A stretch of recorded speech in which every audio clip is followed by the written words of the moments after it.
¿Cómo alguien puede pensar filosóficamente mientras está comprometido con aquellos viejos cuentos fundados en contradicciones, ignorancia y dogmatismo?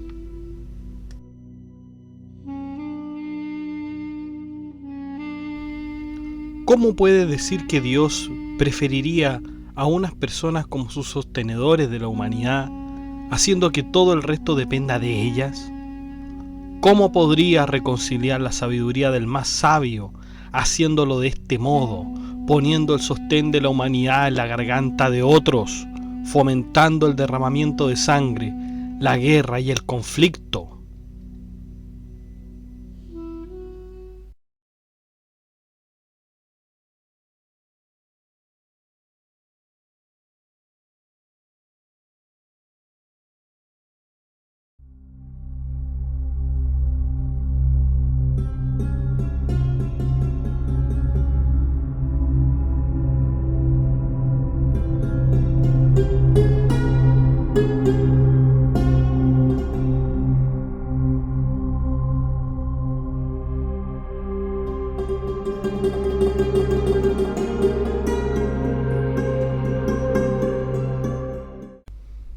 Bienvenidos a todos los amigos de Filosofía Apuntes. Estamos con Mohammed ibn Zakaria al-Razi, físico, filósofo, químico y libre pensador. Conocido por los latinos como Razes, fue uno de los filósofos más interesantes del pensamiento islámico. Fue mucho más conocido por sus aportaciones en la medicina, aunque el trabajo filosófico no deja indiferente a nadie que lo estudie.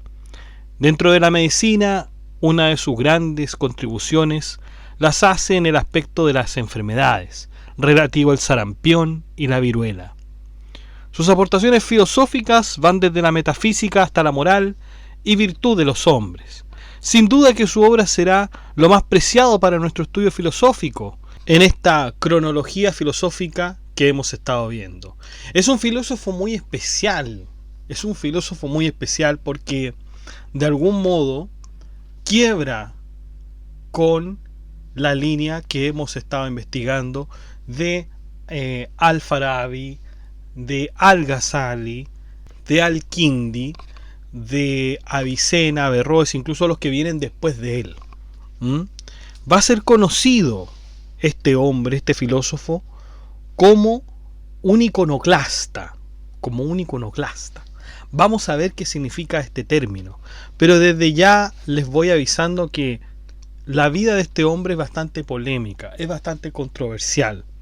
Si ya los filósofos anteriores tuvieron ciertas controversias, Al-Razi va a ser uno de los que tiene más en realidad.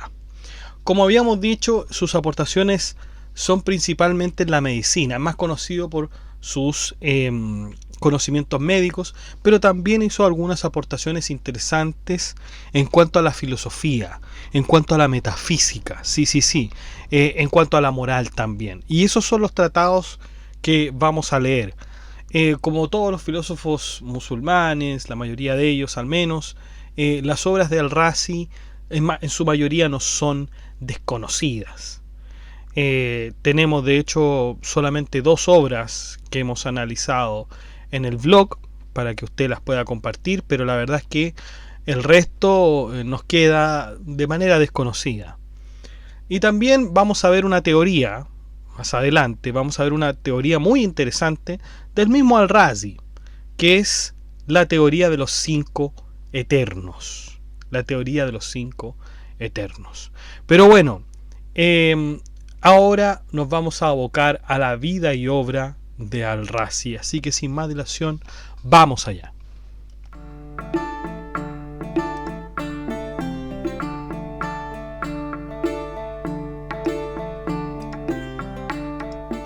Bueno, como su nombre lo sugiere, Al-Razi nació en Rai, provincia de Teherán, Irán.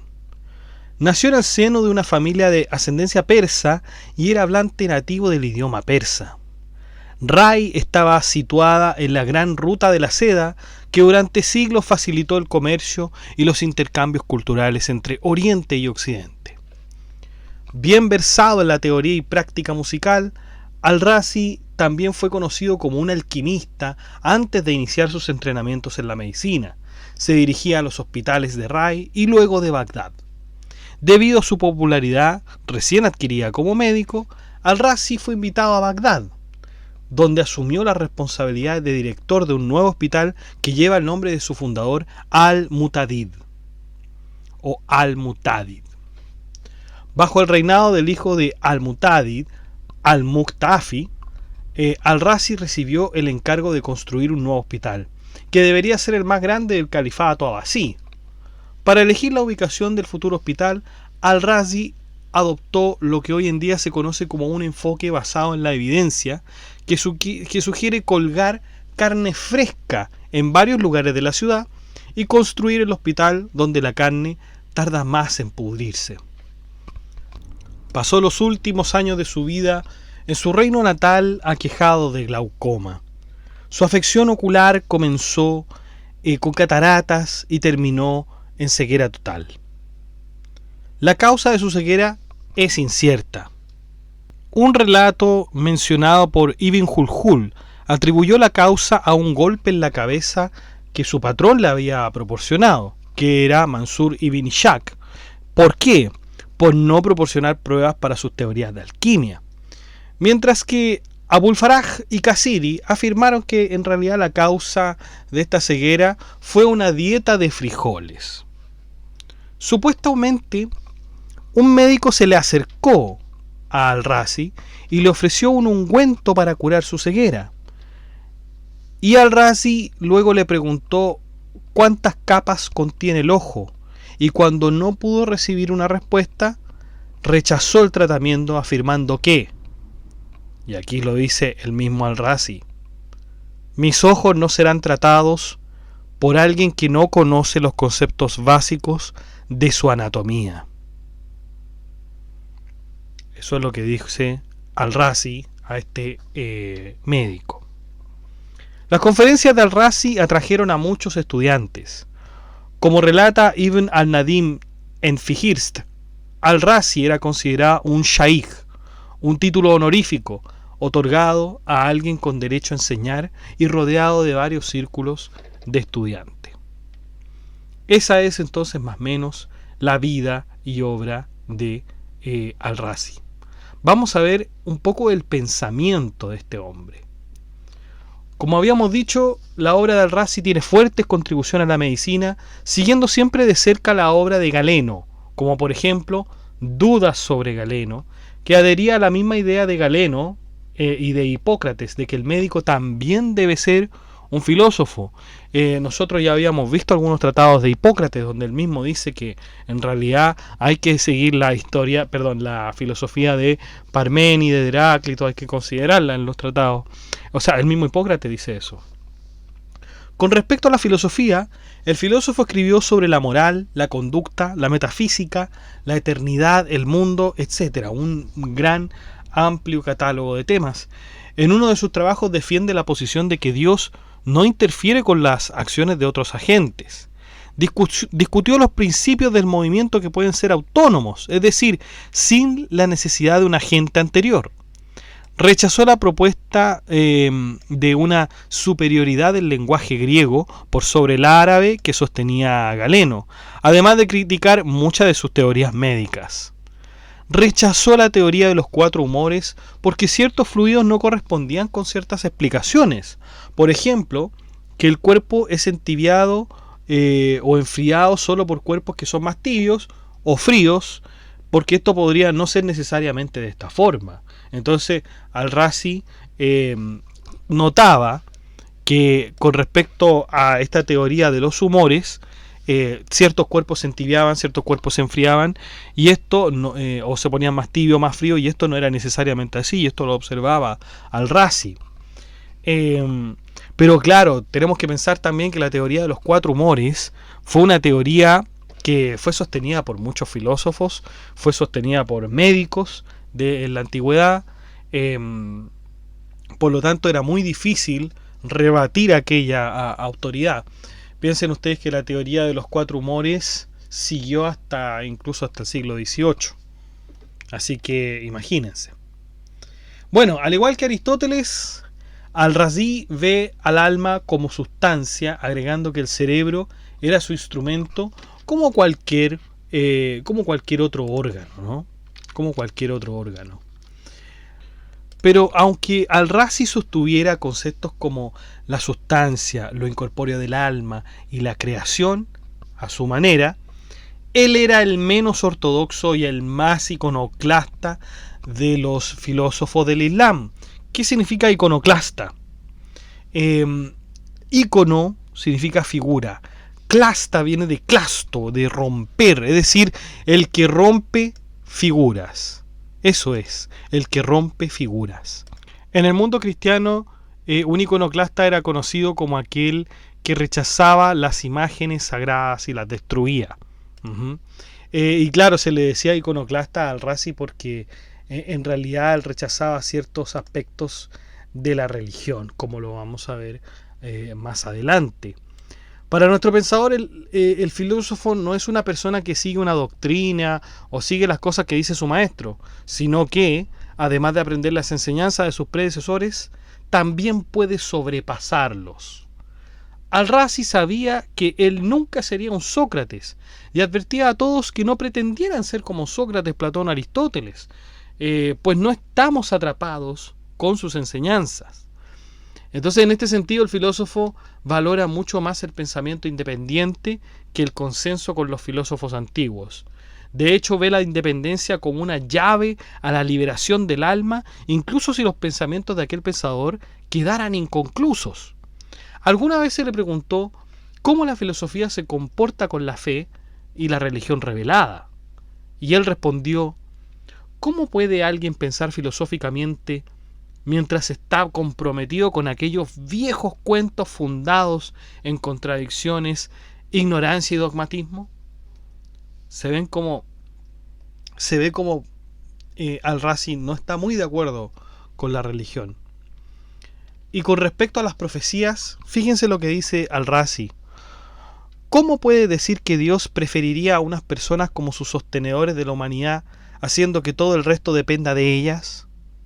¿Cómo podría reconciliar la sabiduría del más sabio, es decir, Dios, haciendo de este modo, poniendo el sostén de la humanidad en la garganta de otros, fomentando el derramamiento de sangre, la guerra y el conflicto? Esto que dice Al-Razi es una crítica al argumento de los mutasilitas, y un argumento estoico en origen, que Dios moralmente debe dar guía a la humanidad, pero Al-Razi les discute que la benevolencia divina preclude la revelación especial. La experiencia profética es el trabajo de almas muertas, ignorantes y malvadas que hacen un rompimiento con la fisicalidad. Lo que la bondad de Dios demanda, dice Al-Razi, es la guía para todos, esto es, proveer la guía a través del regalo universal de la inteligencia. A partir de esto, el filósofo dice que nadie es más inteligente que otro y nadie es más sabio que otro. Dice Al-Razi, el mismo: no tengo especial clamor en la filosofía sobre nadie más, simplemente he perseguido aquello que los otros han ignorado. Ellos han sido privados del conocimiento solo por sus respectivas teorías y no por una ineficiencia innata. La prueba de esto es que la gente entiende las cosas cuando pone interés en ellas. Si ellos aplican su interés donde yo he aplicado el mío y persiguen lo que yo he visto, ellos podrán tomar lo que yo he tomado. Fíjense que esto que dice Al-Razi también es muy actual, tiene que ver desde el lado pedagógico con la motivación intrínseca, ¿no? Con la motivación intrínseca, con el poner interés en aquello que estamos haciendo. Y un interés, por cierto, intrínseco, un interés interior, no uno exterior. Aunque bueno, en las teorías pedagógicas siempre esto se debe complementar, pero claro, el interior, el intrínseco siempre es el más fundamental, siempre es el más importante. Eso con respecto a la filosofía. Vamos ahora a sus propias teorías. Parte de lo que el filósofo había entendido era que la creación sería indefendible contra los eternalistas. ¿Quiénes eran los eternalistas? Los que decían o establecían que el mundo es eterno. El mundo es eterno. Usted sabe las consecuencias que hay si uno dice que el mundo es eterno. Porque si el mundo es eterno, entonces Dios, que también es eterno, sería coeterno con Él. Por lo tanto, el mundo no habría sido creado por Dios, sino que es un coeterno con Él. Y esta era una discusión, valga la redundancia, eterna. Porque claro, hay una contradicción, el mundo es terrenal, hay una materia, entonces ¿cómo es que esta no fue creada, sino que siempre ha estado ahí, si es materia, si se destruye?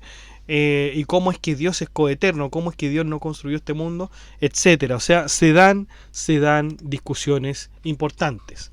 Entonces estaban los eternalistas y por otro lado estaban aquellos que creían que Dios había construido todo. Bueno, entonces Al-Razi da una solución a todo esto y nos dice que son 5 los eternos y tienen una interacción entre ellos. ¿Cuáles son los 5 eternos?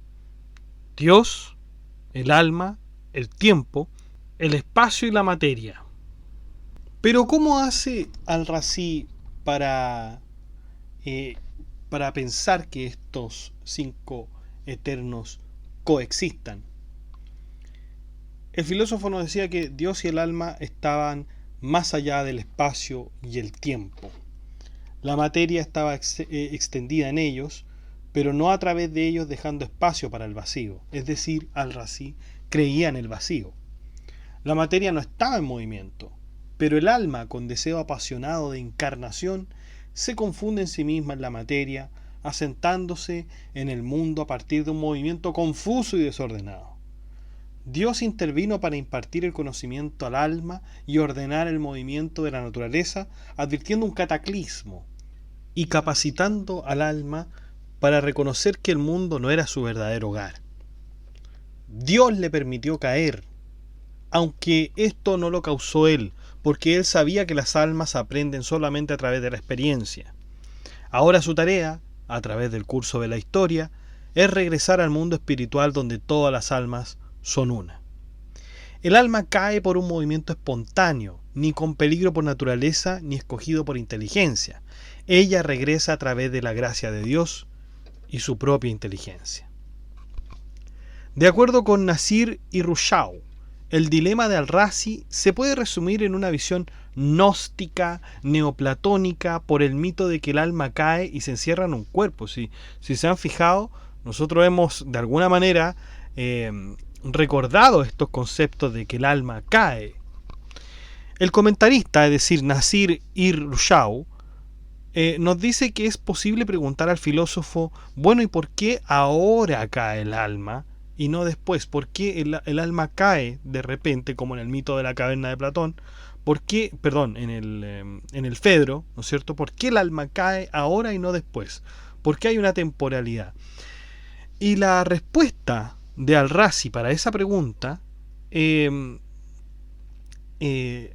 que ser una alternativa natural y volicional de eventos. Por lo tanto, en respuesta a este comentarista, el filósofo encuentra en la teoría aristotélica de la generación espontánea una razón para que el alma caiga. Y una razón que solamente competiría al alma y no a Dios. Y esto también puede ser sacado de la filosofía, en todo caso, de Epicuro con respecto al clinamen. Claro, ¿por qué? Explicamos inmediatamente. Acuérdense de la generación espontánea. De hecho, tenemos un video sobre la generación espontánea. Aristóteles creía que las moscas, que los gusanos se formaban de la basura. Que los cocodrilos se formaban de los árboles, de que ciertos moluscos se formaban de ciertas piedras. Y esto era, ¿no es cierto?, la generación espontánea. San Alberto Magno también decía que algunas piedras nacen de los sedimentos de los ríos. Y ahí hay una generación espontánea también. La generación espontánea ha quedado refutada hoy en día desde ese punto de vista.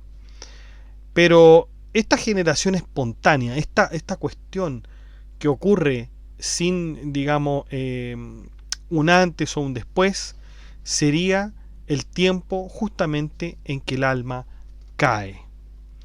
y no es responsabilidad de Dios, porque en realidad esto que ocurre es volicional, es por el alma misma, es por esta espontaneidad. Es decir, pone la característica de la generación espontánea en el alma. Eso es lo que hace Al-Razi.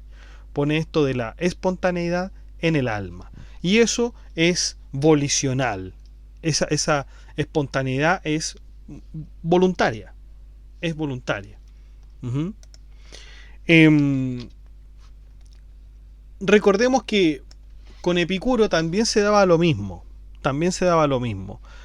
Había un movimiento de los átomos. Recordemos que Epicuro era creyente de los átomos, al igual que Demócrito, y que los átomos tenían un movimiento espontáneo también. De repente los átomos tomaban cierto movimiento al caer. Uh-huh. Entonces Al-Razi se ocupa de esto, ¿no es cierto? Y lo encuentra interesante y lo une con su teoría del alma. En todo caso, esto de los 5 eternos lo vamos a ver también más en detalle después.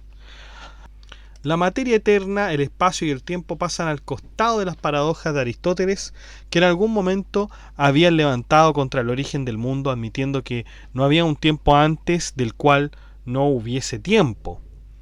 Pero para Al-Razi son los principios de la naturaleza y que la materia no origina el movimiento por sí sola. Claro, está la naturaleza.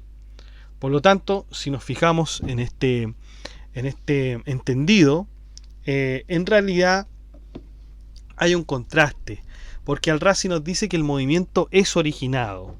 El potencial para este es que la materia requiere del alma que lo actualiza, y la mente es la que le da orden.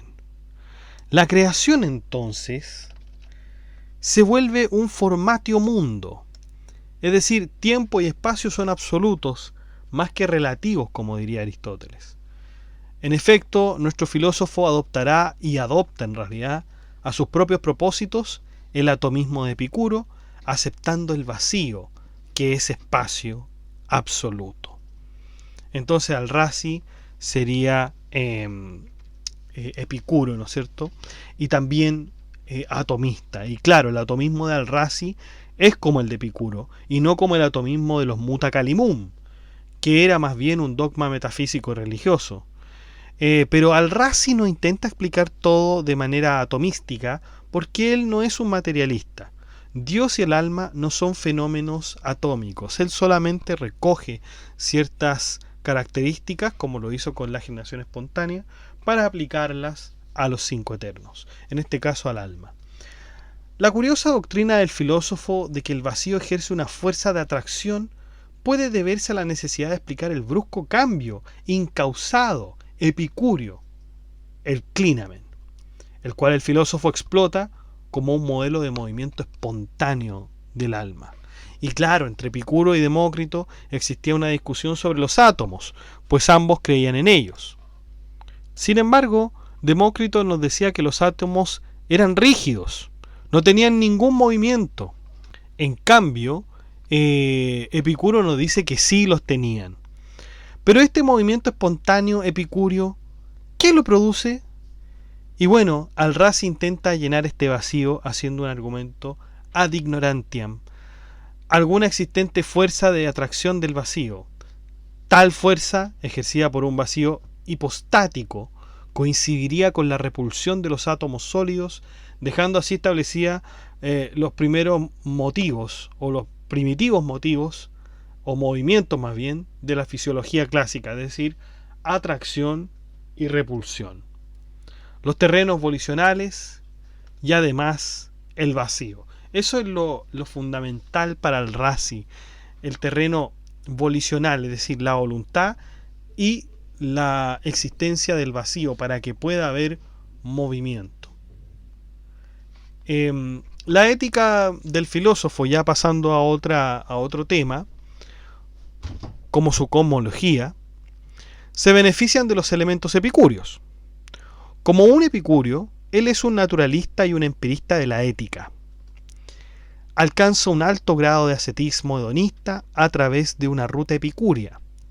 Argumenta que un propio entendimiento del placer no conduciría necesariamente a buscar sensaciones más intensas o placeres experimentales, sino que al reconocimiento de la paz de la mente y la seguridad de la vida para maximizar la felicidad humana. Y junto con la felicidad humana, la prudencia, el deseo modesto, y con todo ello satisfacer las demandas de la naturaleza. La vida sibarita es una trampa que no disminuye el dolor. Al-Razi escribe un trabajo separado sobre el placer, definiéndolo como una forma de reposo. Todo placer cinético, con sentidos en retorno del cuerpo a su estado natural, del cual ha sido removido, ya sea de repente, sensiblemente, gradualmente e insensiblemente. Así todos los placeres presuponen un dolor anterior. Por lo tanto, para el filósofo, el óptimo placer es la moderación de la vida, encontrando la necesidad de la naturaleza y no perdiéndose lejos de las normas físicas del ajuste natural a nuestro entorno. Es interesante ver cómo Al-Razi, en vez de darnos un amplio catálogo de virtudes como lo hacía Aristóteles en la Ética de Nicómaco, nos muestra un catálogo de vicios, aunque siempre coincidiendo con el estagirita de que se debe encontrar el justo medio. Toda la ética del filósofo no se basa en encontrar la ataraxia, sino que más bien se enfoca en apelar a la razón para el control de la pasión, al-hawa. La razón está por sobre las intenciones hedonistas, ayudándonos a conseguir una buena vida. La buena vida se alcanza clarificando la verdadera naturaleza del placer y recordándonos que los medios efectivos para curar los placeres excesivos son de esta forma. La ética de Al-Razi es consistentemente prudencial, considerando incluso el intelectualismo como un exceso, siguiendo a Galeno en el consejo de que es bueno escuchar las críticas del enemigo. Para Al-Razi, el placer se convierte en el juez de la razón y no la razón del placer. Otra de las cosas que recomienda el filósofo es tratar de aplicar los principios de Al-Kindi para alejar la tristeza y la ansiedad, diciendo que la muerte solo remueve a uno a un lugar más alto. Sin embargo, admite que es difícil. El miedo a la muerte puede nunca desaparecer del alma, a menos que uno esté cierto que la muerte puede dejarlo en un mejor estado. Y esta es una conclusión que en todo caso va a dar muchos problemas al filósofo.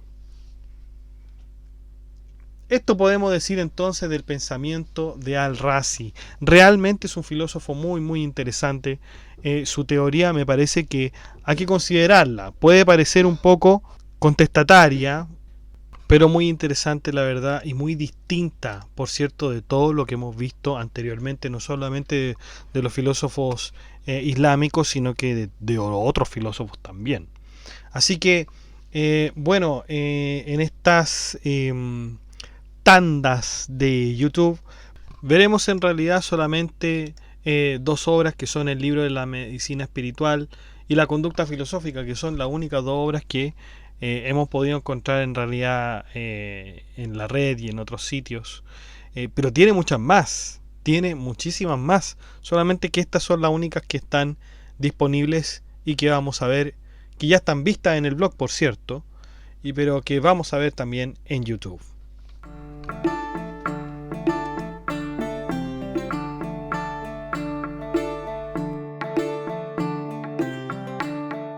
Bueno chicos, eso ha sido todo. Muchas gracias por escuchar este podcast. Si le ha gustado, de like, comparta, suscríbase, acceda al blog que está en la descripción del video. Haga su aporte en PayPal, en Patreon. Puede hacerse miembro de Filosofía Apuntes aportando una suma de dinero, siendo mecenas romano, medieval, renacentista o nivel Lorenzo de Medici. Lo pueden ver en cada video donde dice la casilla unirse. Que estén muy bien, cuídense, chao.